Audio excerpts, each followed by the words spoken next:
Bismillahirrahmanirrahim. Assalamualaikum warahmatullahi wabarakatuh. Bishaan Abbaay jedhaniin kana Oromoon sirna gadaattis dur harkate maamma kawarar deebi'ee mormor jettiin. Bishaan mormor seenaa keessatti duraan gadhiifamee ture jechuudha. Akkuma seenaan samiirra facaatee turte mormor guu eda roobee waliin jaan roobee maal roobe mayiraa bishaan san maaltu dheebe sa'aa warra hule deeysee deeysee maal deeyse intala hudduu duudaa naatti qaltee sitti qale maal naatti qalte hoolaa mataa gurraachaa eeysanaa kee barbaadeetiin dhabee eeysanaa keeyse qarmaammee gama bitaa barbaadeetiin dhabee maaltu fuudhe harraageessa mataa dhallaa fuudhe ariitee arihee reebdee reebe kuftee kufe dhiidee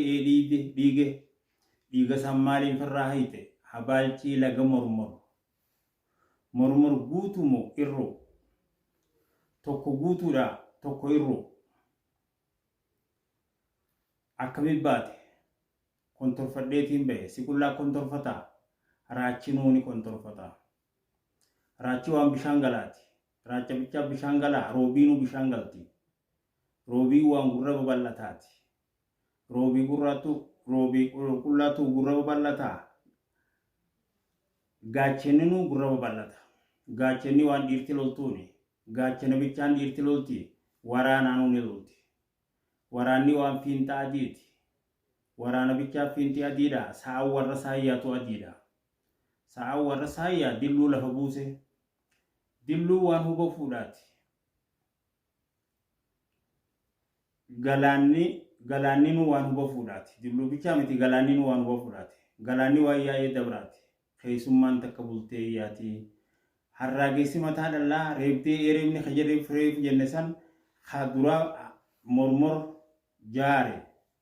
jaarmee eegale mallas mataa dhallaa jechuudha. Ariitee aree bakkeetti yaamtu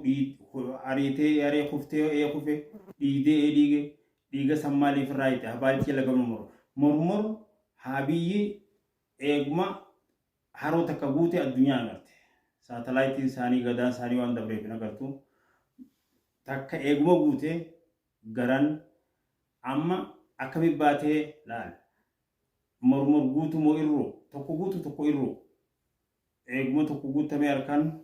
Abiy Ahmed eega guute akkasitti maaliin baatee kontorfadheetiin bahee kontorfadhee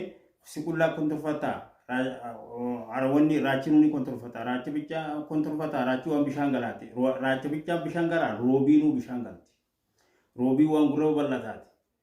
roobiin waan roobii qullaatu gurra babal'ata gaachenninuu gurra babal'ata gaachenni waan dhiirti loltuuni gaachenni bichaan dhiirti lolti waraanaan lolti waraanni hamma beekana keessummaan takka bultee yaa'uteessi waliif dabarsaa sheer godha waa hundi seenaa keessa jira fassarriisiiti wajjiniin isinii bal'isee ibsuu ta'a na hordofaa feesbuukaa